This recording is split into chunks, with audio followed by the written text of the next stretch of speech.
we're giving. I'm incredibly pleased to say that we have, as a visiting speaker, Mary Flanagan coming on the 5th of December.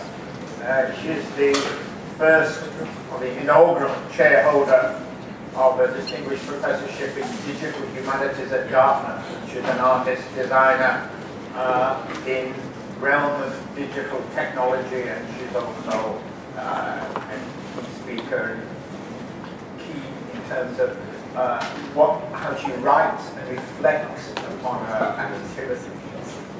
So she will be speaking on the 5th of December, and I'm also looking for somebody else to speak on the very final Thursday as a kind of finale, on the grounds that by the time we get to the end of the course, you'll be pretty sick of listening to me talk.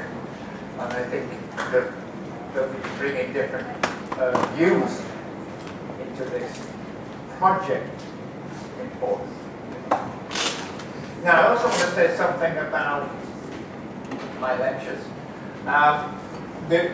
Precisely because of the structure of this course, which you're now getting into as my talks and then alternately speakers coming in, I will tend to run my lectures as kind of one long lecture in effect. And that is to say, to deliberately provide as much continuity as possible.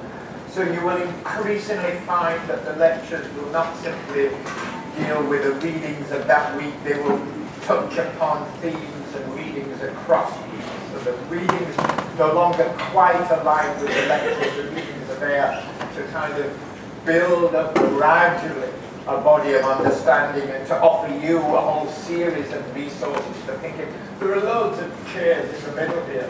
There's no need to sit on the floor. There's chairs here. You can see bits of chairs. You can have a chair. You pay for it. Feel as if you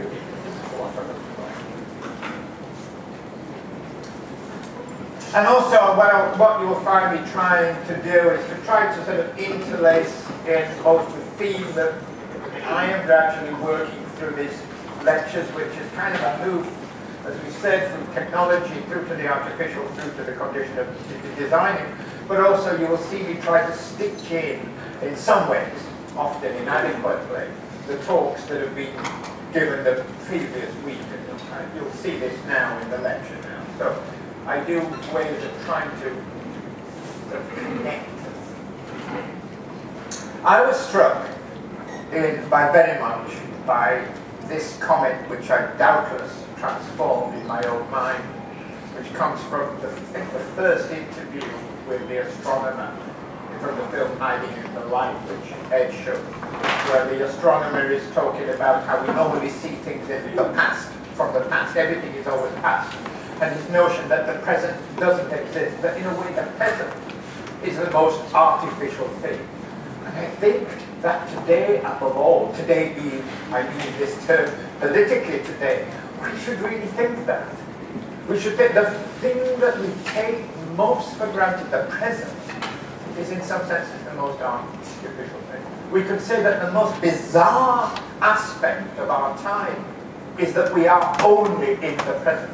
Think about any traditional society. In any traditional society, there was a weaving together of the ancestors, the present, and those to come. You can think of this as a kind of figure eight, a kind of constantly moving figure of eight, where you're constantly aware of ancestors, i.e. past, and those to come, i.e. the future. And there isn't a kind of Baylerization of the present. We are in this peculiar situation where we've lost all real contact to the past. We don't know the past, and are therefore more determined by it than ever.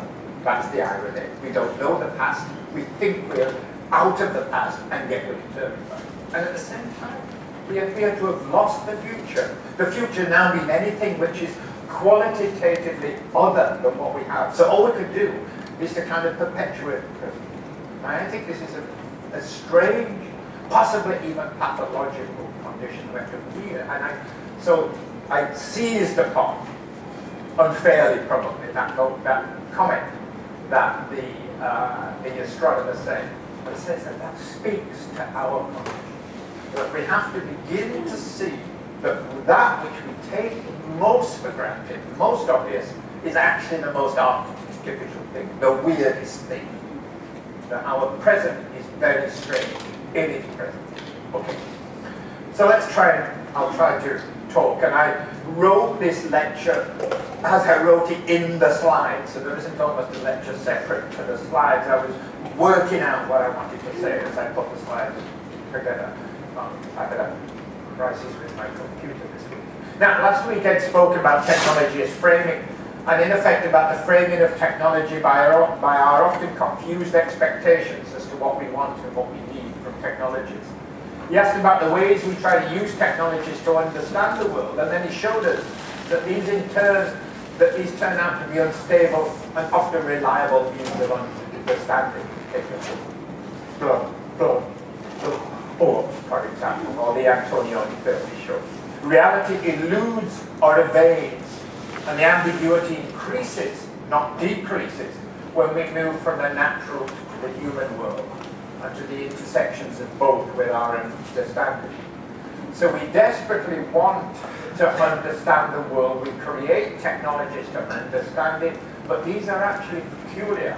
They're often unstable and unreliable. They're often reductive of the reality or form. But on the other hand, seeing technology as a mode of understanding the world, as doing things to it, is absolutely vital. It's vital to our thinking of technology. It restores technology to knowledge, and that's really important, I think, and therefore to reflection of thought. And just as we can see technology as framing, as a framing device, so too we can see technology as itself framed. So technology is a framing device, a way of looking at the world. But technology is itself framed, which means it is limited. Technology is framed, this was the argument of week 4, really, by the conceptual and mental frameworks that we put on it, including, most obviously, the concept of technology itself. And that's really what I was trying to argue in week 4. Week 4 wasn't an anti-technology lecture, it was a lecture, in a sense, against the limitations of the concept of technology and how that concept is now varying on practice. So there my argument 2 weeks ago was that technology as a practice is now beyond technology as a concept. What I'm saying is that technology has outgrown the limits of its essentially 19th century concept. I gave you the instance of Kevin Kelly in What Technology Wants. I used the list of 13 attributes that Kelly says technology seeks. Efficiency, emergence, diversity, ubiquity, so on and so forth. 13 terms which he uses in his book, a chapter devoted to this. And I said to you, how many of these actually apply to technology in the classic sense? And I said, about 4 of them. We apply efficiency, specialization, they sound good technological terms. Structure, that's technological, possibly opportunity. But my argument was that all these other terms, emergence, diversity, mutualism, evolvability, beauty, freedom, sentience, complexity, these actually don't belong to technology. Or they go beyond technology, they push beyond. So I said to you, if you remember, the argument at the end of week 4 was that even technology no longer wants to be technology. It has evolved, it is beyond itself. And I think that's I think this should be taken very seriously. I think actually this is the way forward to think technology. Now we saw something similar in Jamer Hunt's beautifully expressed argument that technology is now indissolubly wedded to the body and therefore to the subject. Here's Jamer's term. In a sense, what he said is the technological world that now envelops us, and this term is, I think, important, the notion of being enveloped by technology is coming alive with communicative possibilities. In other words, with speech. We're drifting into a new alignment in mind and body with technology that is far more immersive, encompassing, and confounding. He says, there was a time when our tools of communication were distinct from our bodies, but we're entering into an age of uncanny technology. And we understand these new hybrid technologies far less than we think we do. Believe we're deft at negotiating the boundary between, the thinning boundary, good term that, between human and the machine, the boundary that is possibly slight. But in the thrumming traffic, we're often left grasping at electronic shadows. You must be surprised. Already in the 1940s, Martin Heidegger had seen technology as much more than technology. So Heidegger says technology isn't just technology. It includes all the areas of being which equip that whole of being. So, objectified nature, the business of culture, manufactured politics, the gloss of ideals overlying everything. Thus, technology does not signify the separate areas of the production and equipment. Look at that sentence of Heidegger's: objectified nature, the business of culture, manufactured politics, and the gloss of ideals, meaning the kind of the values overlying everything. This is technology. It's already a totality. It's a view that in the 40s was very difficult to accept. We now realize, 70 years on, he was putting it different. He's really talking about all countries. Now, why are the technologies that Jenner refers to uncanny? What is so odd about them? Why are they difficult for us? One reason is that such ambiguous objects, the kind of objects that Jane was talking about in new emerging technology, they violate our implicit expectation that technological devices have little or no essential relationship to subjects. There's the diagram from Herbert Simon. You probably saw that in the first chapter where he illustrates a patent for a motor controller. This device is a technological device. It has absolutely no necessary relation to the subject. And this is what we assume. We kind of have grown up, as it were, with the notion that over here are machines and they are purely devices. They have no relationship to us. So we tacitly accept a disconnect between the device and how we engage with it. And design is so often the professional smoothing over of this disconnect.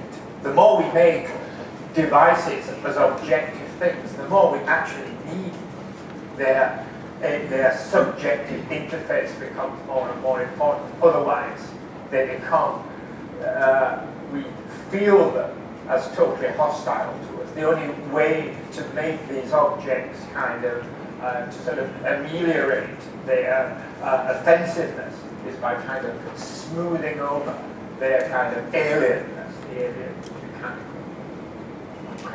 And this is just what design is asked to do.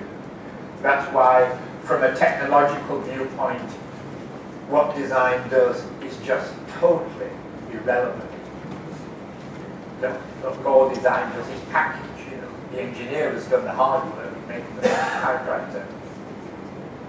Yet, from a designer's point of view, the designer would argue, sure, but your mechanical object would not be used by anybody unless there was a satisfactory use of it. But in emerging technologies, this is what Jane has pointed to. You can look at these examples.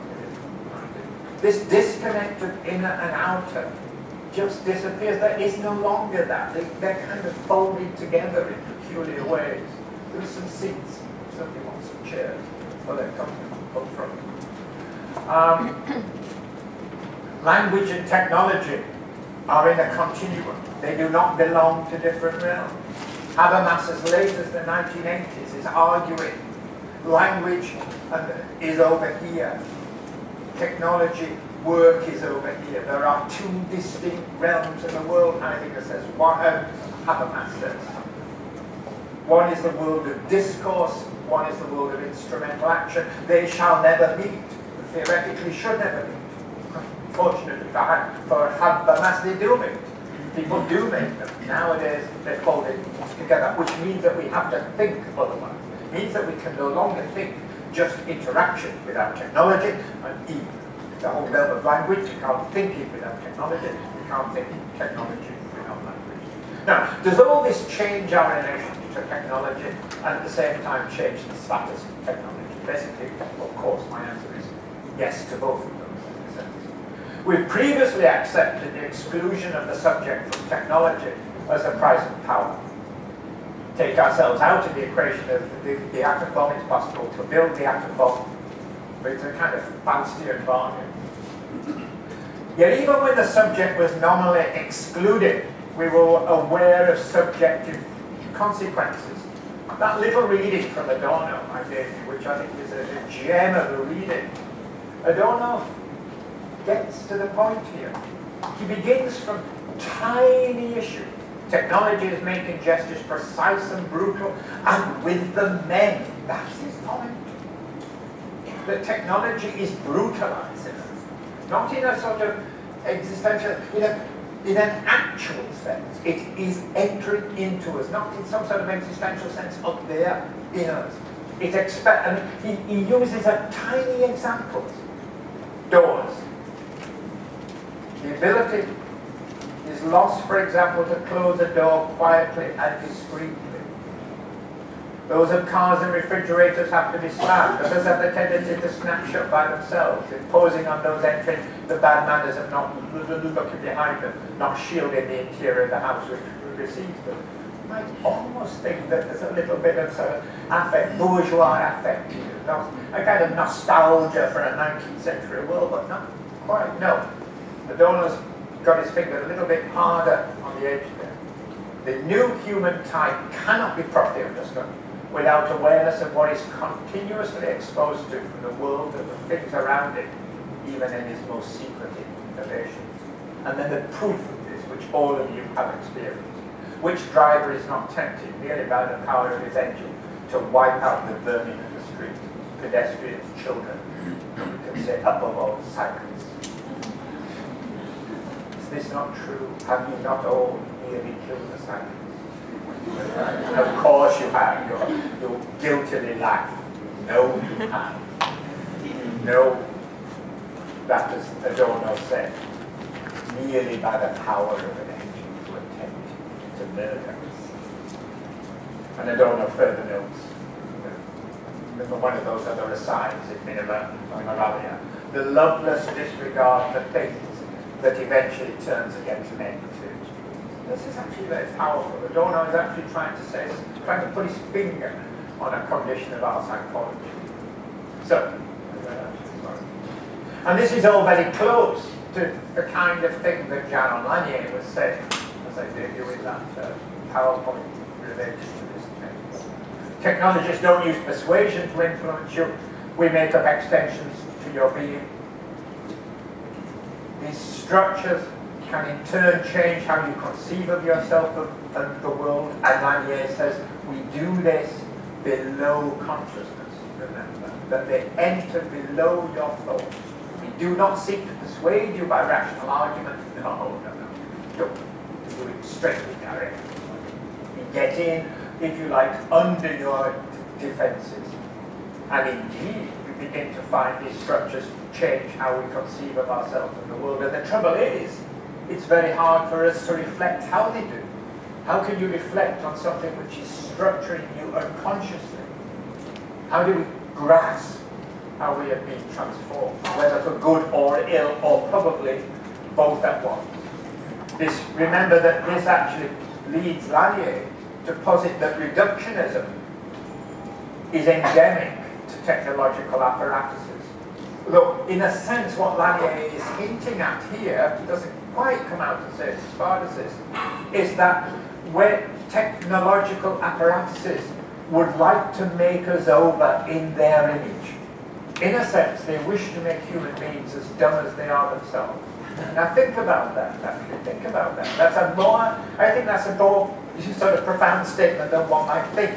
That technological things, they're not doing it with intention, but they're doing it structurally. Are they actually undermining it? Are they actually kind of reducing, as Lanier gives some nice examples, reduced expectation of what a person is in some forms of the internet. Lanier's an example. Reduction of human time to machine time.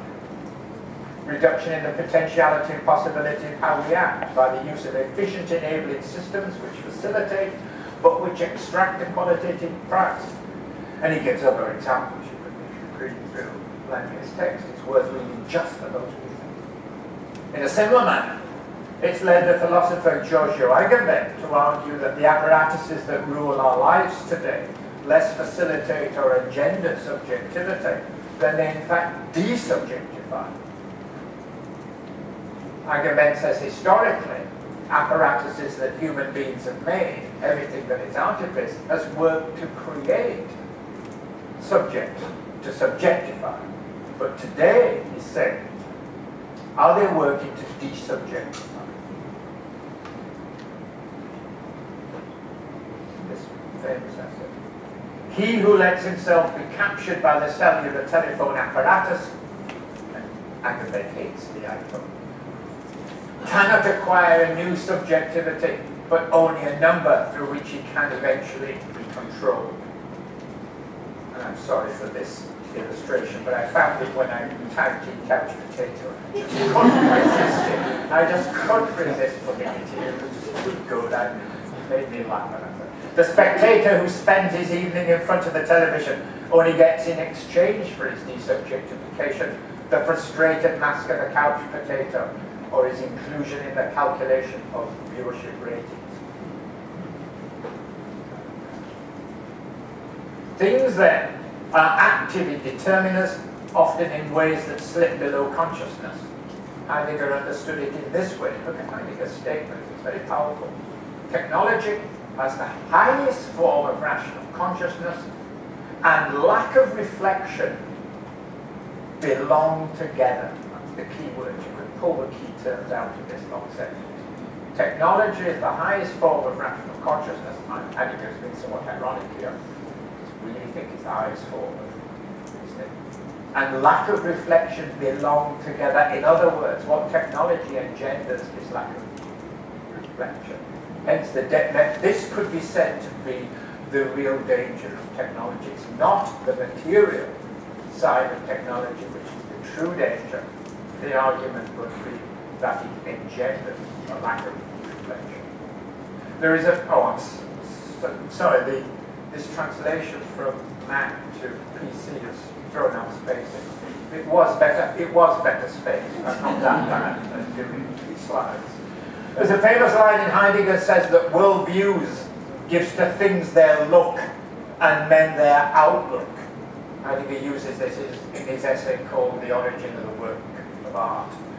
What he means by worldviews is the Gothic worldview gives to things their look and it creates the cathedral, and men their outlook on the world.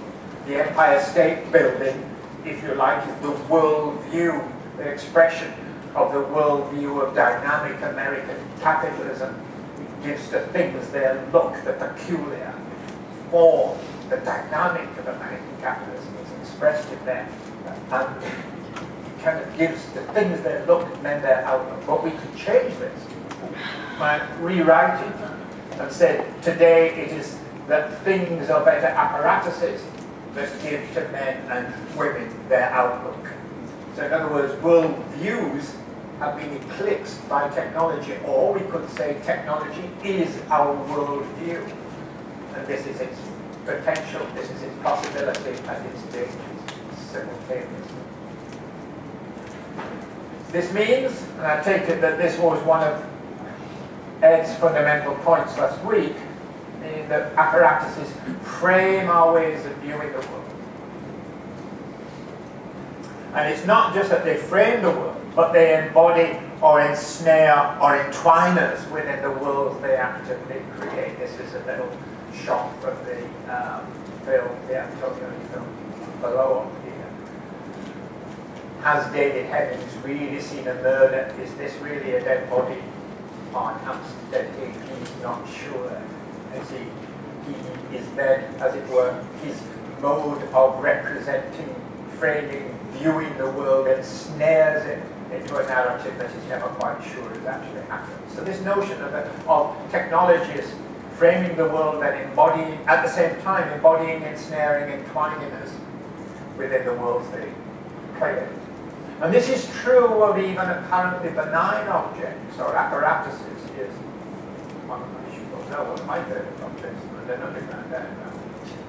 But it can turn out, in some contexts, to be not so benign. If you're trying to negotiate the underground system in London, it's of enormous help.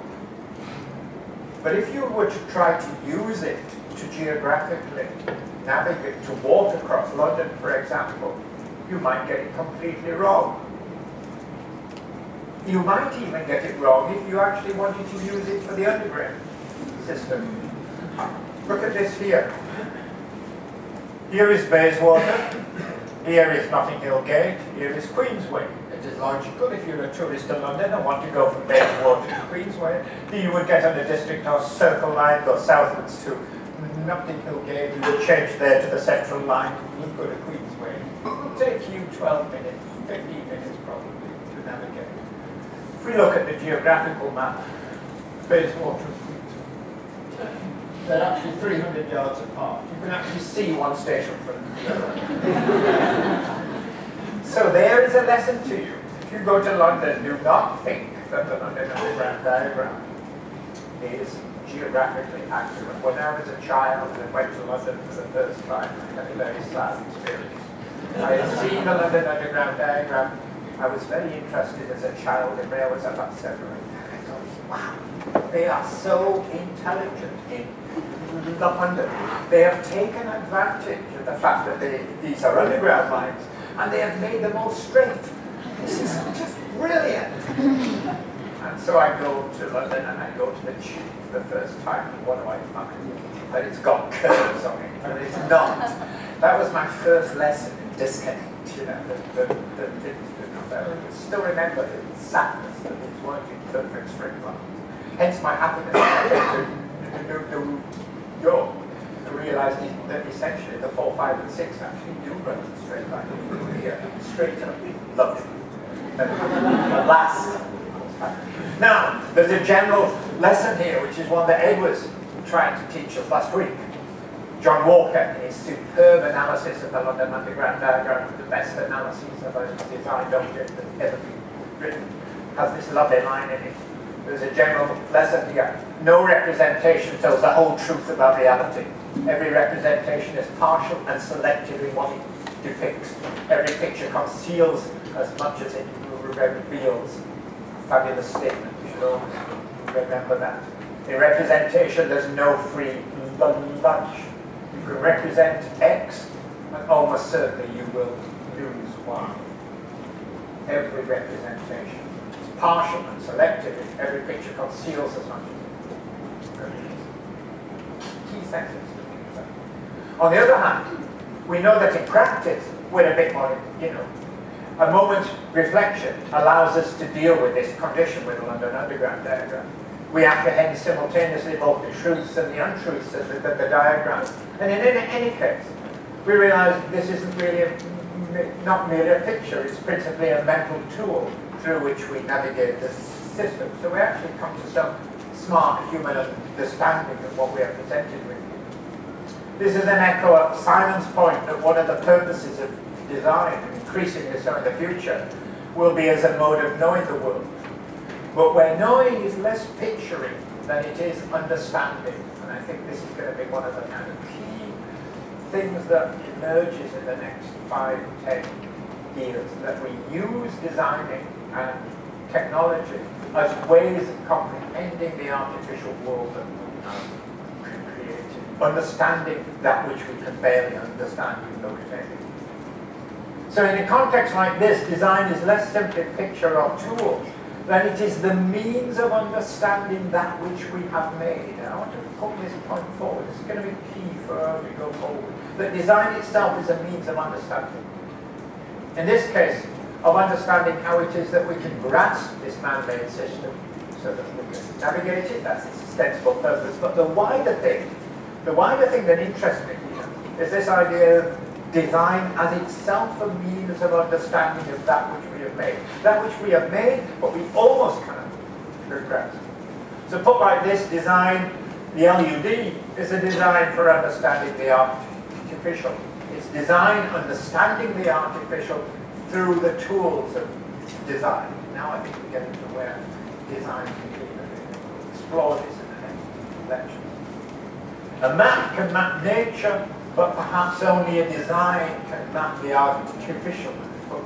See why I put these two together here. Trying to remind us that the world that the LUD maps is not the geographical world of the surface.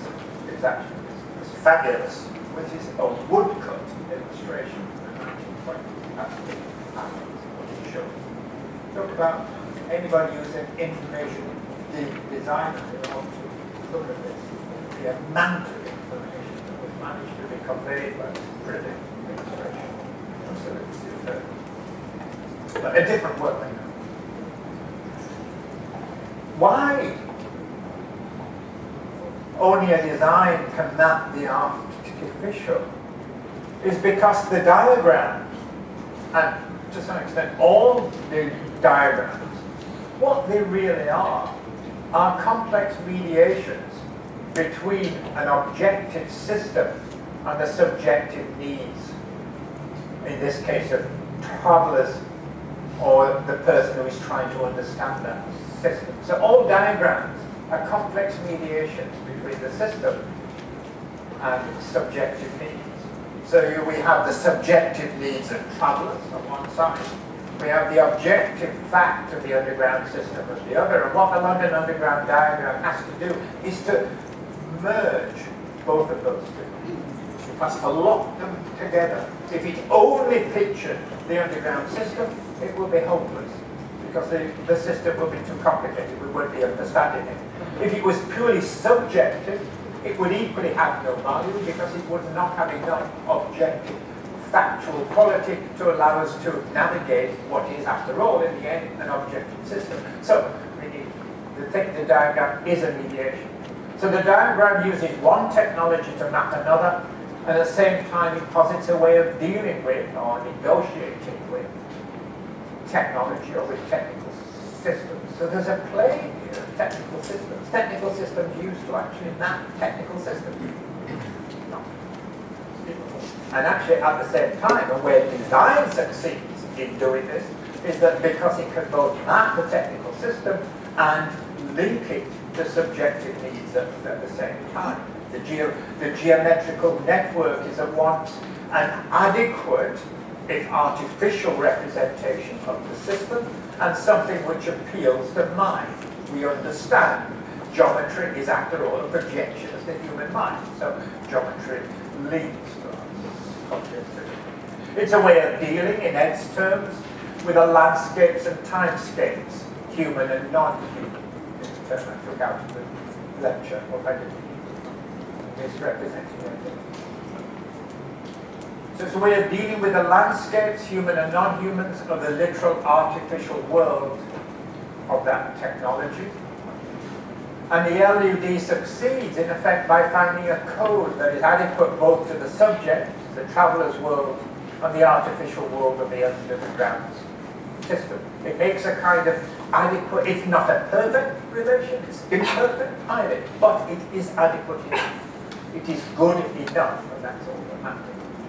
I'll say later, it attunes or calibrates the one to the other. It translates the concerns of one into the language of the other. The design performs an exchange. So the LUD is a mediation, therefore, not of nature, but of the artificial. It offers a metaphor for design in this century, because a central aspect of how we need to act in this world is not just how we mediate nature, vital though that is, but how we deal with what we have made. That's central. So the LUD is second-order designing. Now, what I'm trying to link here, what I've been trying to link in the last few slides, are the concerns of what we've been talking about in Ed's lecture to the concerns I opened up in the first week, that is to say, to do with the artificial. So the whole way of thinking the artificial.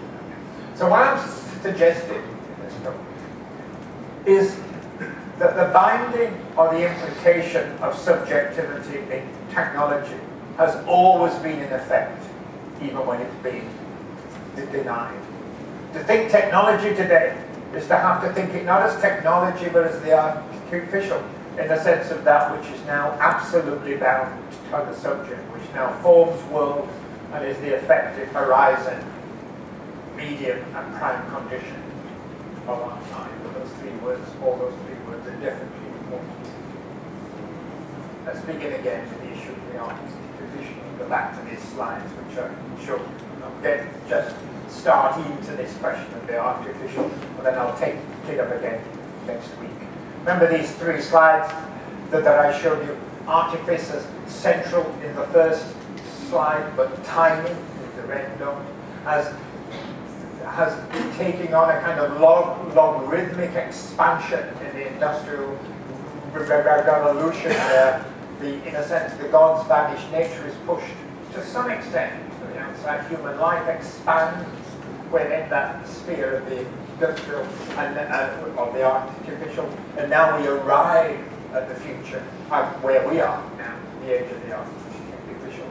So where artifice is the encompassing character of our time, and nature and human life are within the artificial.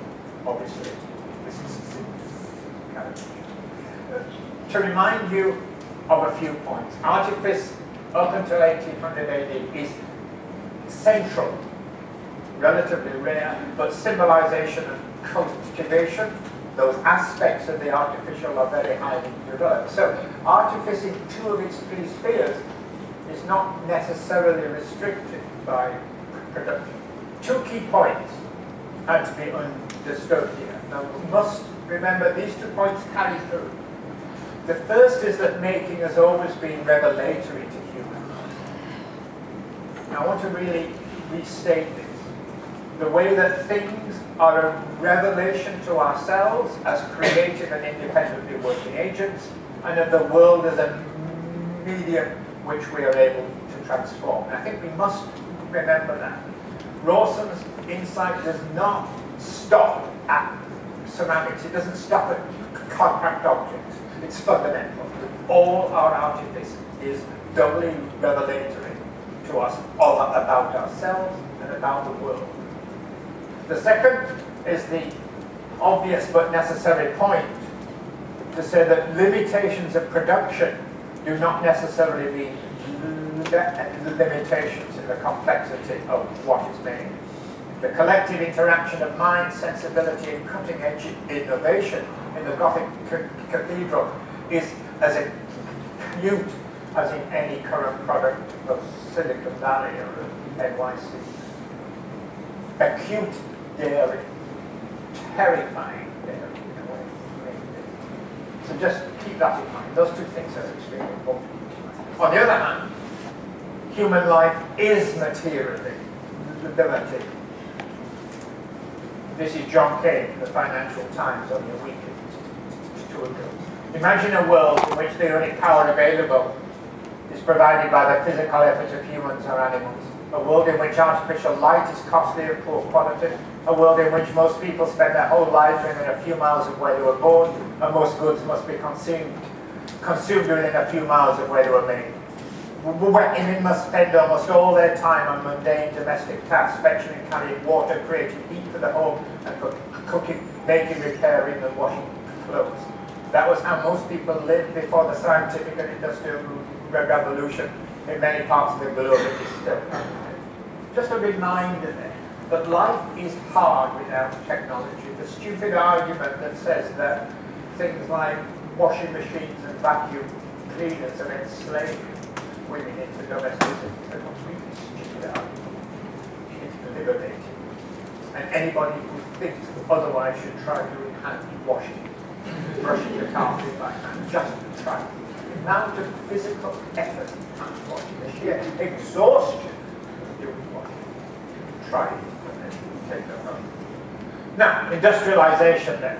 The huge, the logarithmic expansion of artifact production based on utilizing fossil fuels, what we think of as artifice, the technical systems, but note that all based on utilizing fossil fuels, but also based on parallel expansions in representation, in the possibility of global flows, And behind that, something we haven't really tackled here, but we really ought to if we were looking at the history of modernity, would be the development of methodologies. Methodologies to attempt to be certain about the world. The key issue of representation, which is something that Ted Byfield, I hope, will touch on in his talk. The absolute centrality for the Industrial Revolution of the attempt to be certain.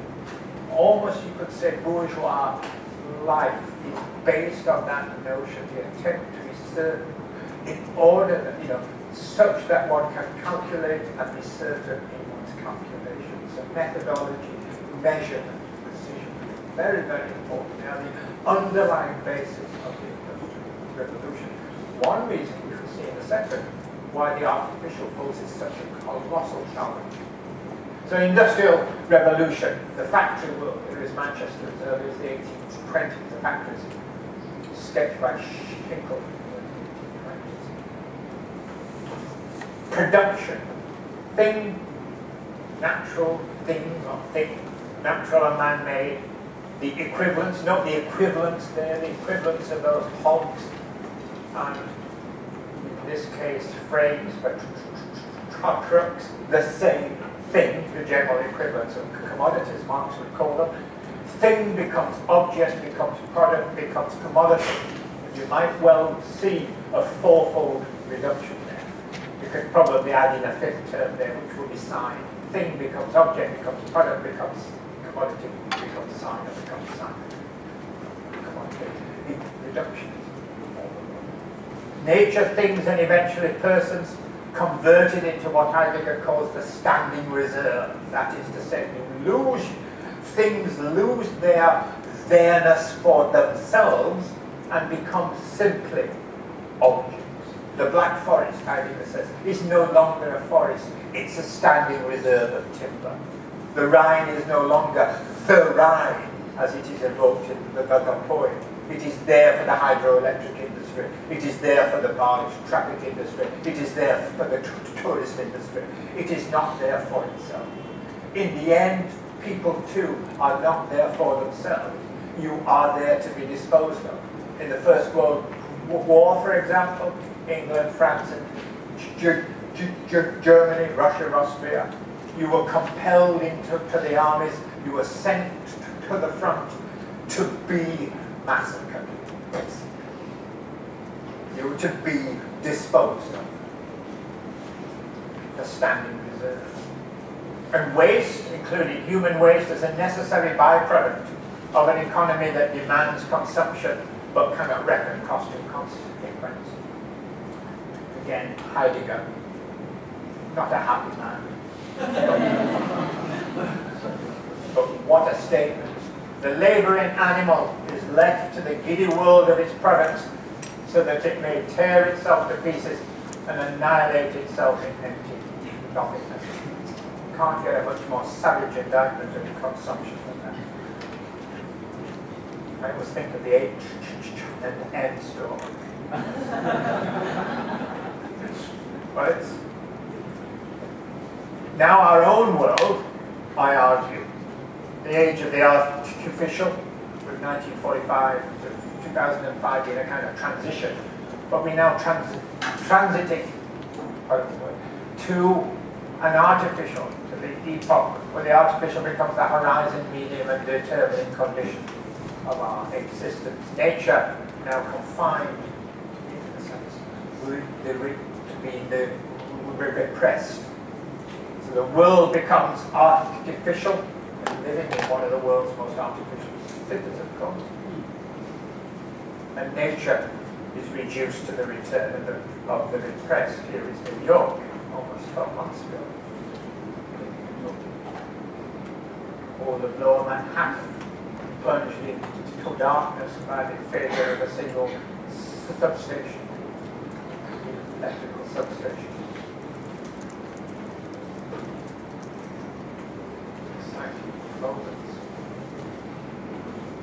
So the bottom line here, as I've said, you've seen this slide before, is that the total impact of artifice on the natural systems of the world is such that it's beginning to alter at a global scale the balance and character of largest natural systems. Scientists are beginning to call this the Anthropocene age, where climate change is only the most obvious of a complex range of man-made effects that are rapidly changing the physics, chemistry, and biology of the planet.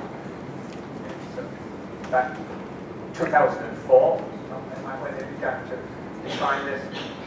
Climate change, sorry again about the space,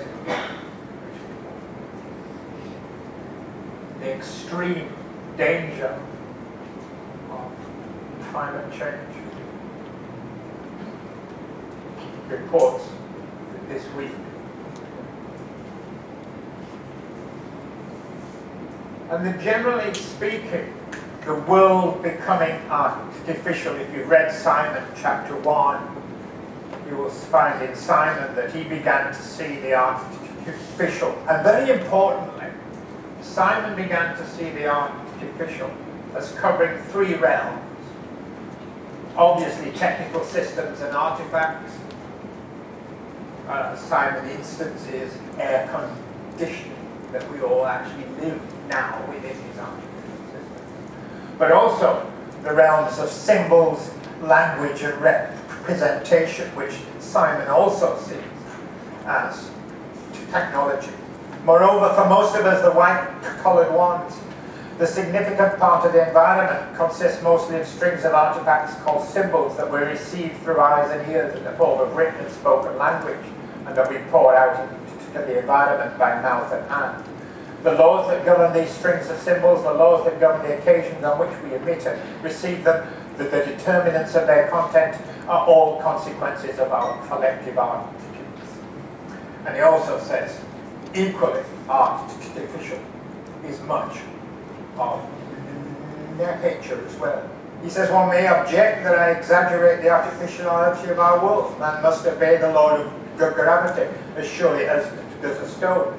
And as a living organism, man must depend for food and in many other ways on the world of biological phenomena. I shall plead guilty to overstatement while protesting that the exaggeration is slight. To say that an astronaut or even an airplane pilot is obeying the law of gravity and hence is a perfectly natural phenomenon is true, but its truth calls for some sophistication in what we mean by obeying a natural law. So too, we must be careful about equating biological with natural. A forest may be a phenomenon of nature, a farm certainly is not. The very species upon which we depend for our food, our corn and our cattle, are artifacts of our ingenuity. A ploughed field is no more part of nature than an asphalted stream. So Simon's written there. So three realms, which right up until recently we kept fairly distinct and tended to think of the artificial as belonging only to technical systems. We saw symbols, language, and representation as the natural emanation of consciousness, and we saw nature translated into artifice through cultivation and breeding as also a kind of adaptation of the natural. But what we have seen in the last 30 or 40, 50 years is the two integrative forces that have brought these together. One is the global capitalist economy, flows and flows and chains of supply and demand, and the force of the digital, and that this wells these moments into a single totality. That's in that sense what is happening. So we have become artificial. One aspect, and not necessarily the most powerful, is the technologicization of the world, but we're also, this world is distinguished by the digitalization of everything, by technologically enabled global flows, ubiquitous urbanization, massive rise in population, and the mediaization of the world. This is what's making the artificial medium of artificial. The seamless, or the attempt to seamlessly integrate supply and demand around the world, but only in the interests of profit, not yet in the interests of all human beings. So the artificial now constitutes a total world, a world man-made more than it is natural, defined by the increasing importance of symbol systems, most obviously by computation, and the artificial makeover of nature, going right through into genetic manipulation. And these realms now integrated through the global economic systems. What does all this mean? First, we passed through a watershed. So the artificial is now the prime underlying condition of our existence. The artificial is a medium it's through which we live. Second, we might posit that we are perhaps at the beginning of a new human epoch because it's unsurpassable. We can't go back to the state of nature, which also implies, as I say here, that sustainability will not be a product of the return of nature, but only of artificiality. In a sense, what I'm saying here, that last statement, forget green and think red. Green will not get us to sustain thinking. What is unsustainable, nature is not unsustainable. It sustains itself very happily, effectively. And it is the artificial which is unsustainable. Thirdly, the artificial now constitutes the possibilities of the world. It constrains and enables the possible ways of open to us as being human.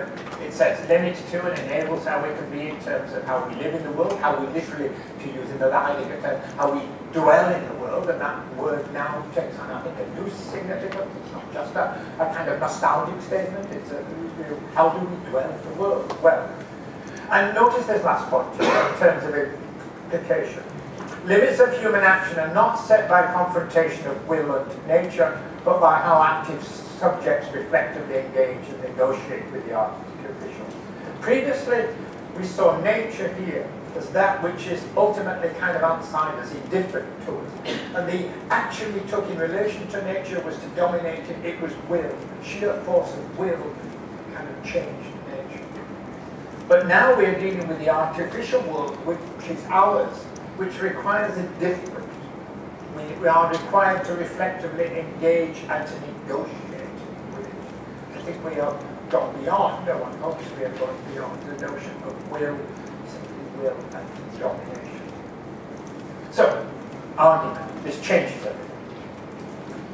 That we're actually at a point where the quantitative increase in industrialization leads to a qualitative change in the nature of the world.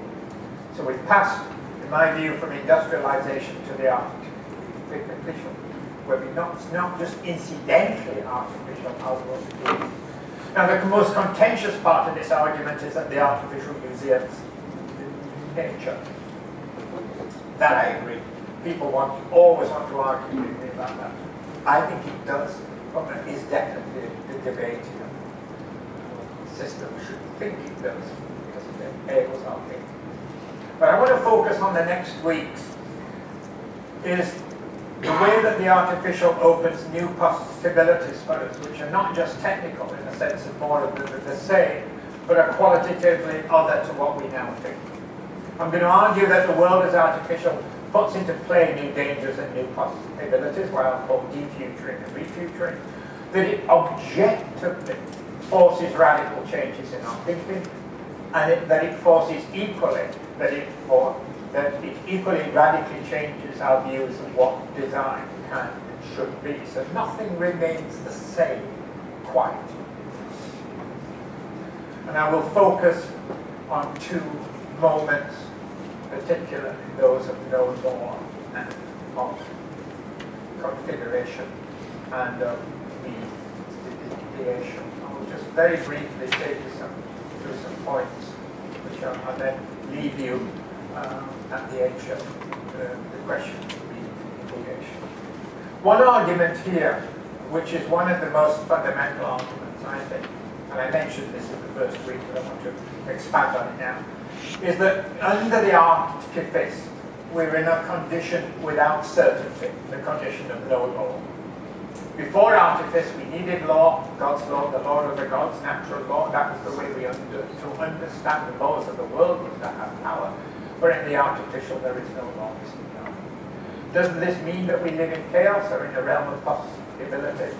Is it nihilism or the beginning of human possibilities? These are the kind of issues that we now debate. How do we know that we're in this condition of no law? If you remember, I gave you this slide, which is to some extent a kind of daft slide, but on the other hand summarizes exactly where we are. When we turn to the artificial, we actually find two peculiarities. The first is that the prime condition of the artificial is not that things are, but that they could be other. By definition, artificial things could be other.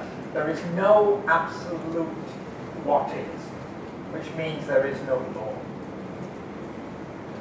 Previously, it seemed that the law could determine artificial, but the more we look at the artificial, the more we realize there is no absolute law. To be sure,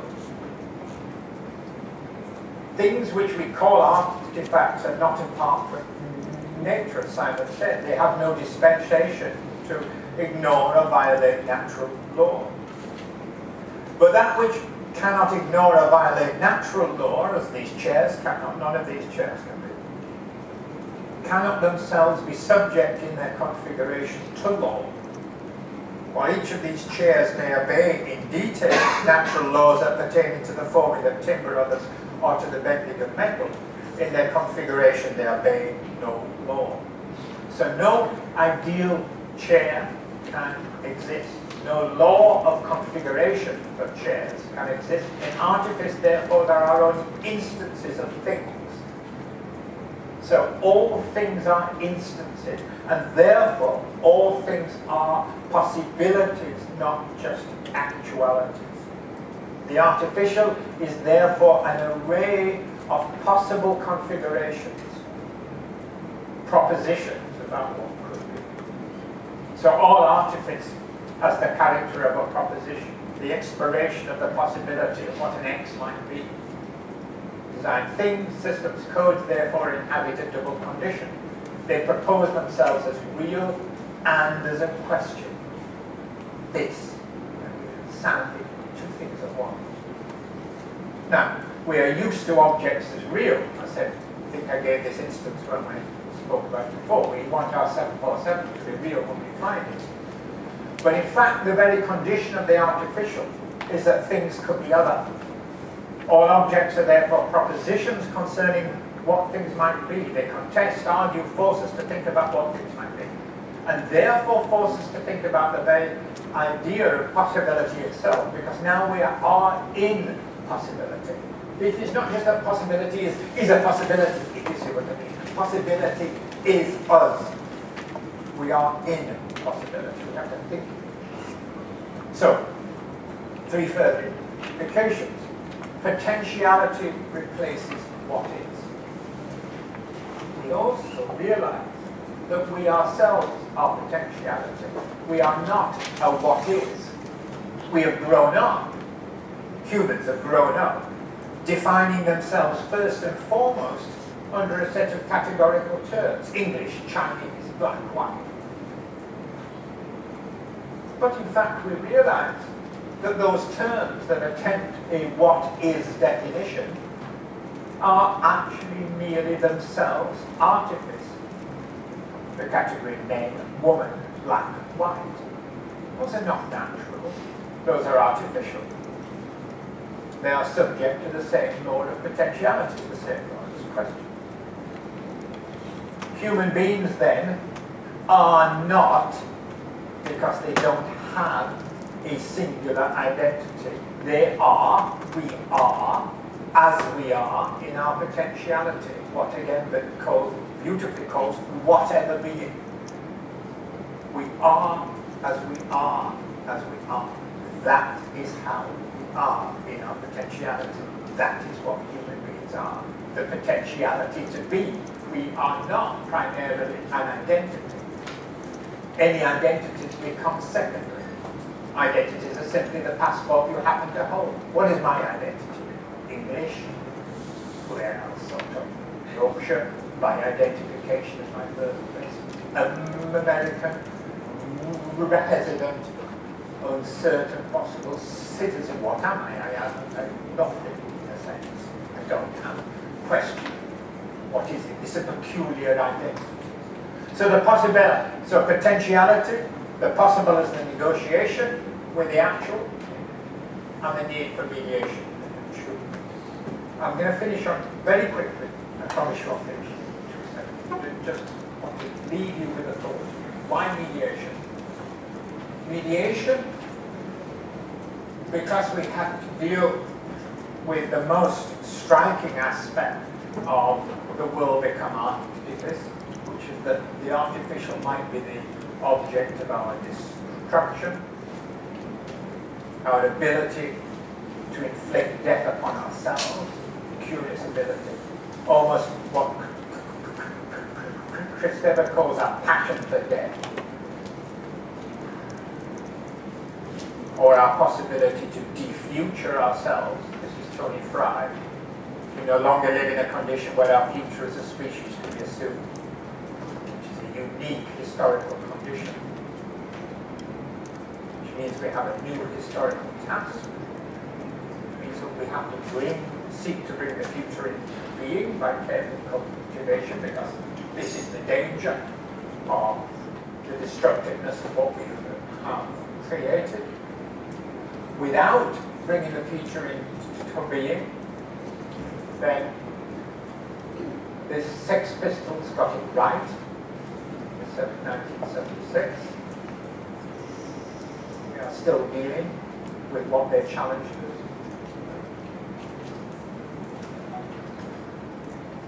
Now why? Why are we so destructive? And what can we do about it? We can design and designing technology to figure in an overcoming of destructiveness. We'll try and look at those questions over the next few weeks. I want to leave you with one explanation as to why, which is this statement by Walter Benjamin, which I think could actually in itself start an entire seminar.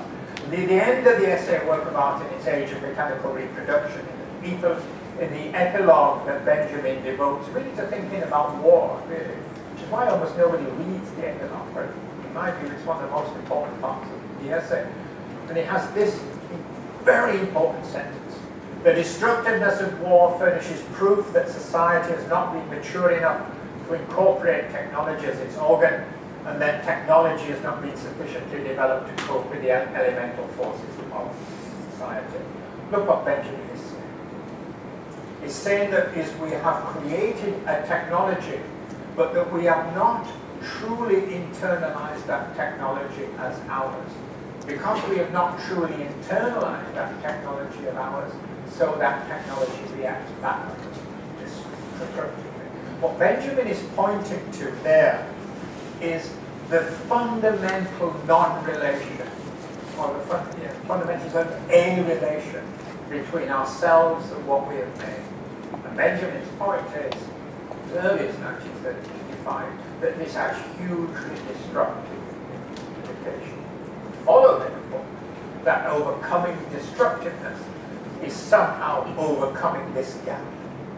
It's thinking this gap. The question for us is, to what extent design can be an agency of that overcoming? What is it? What are its possibilities? What are its limitations in terms of that overcoming?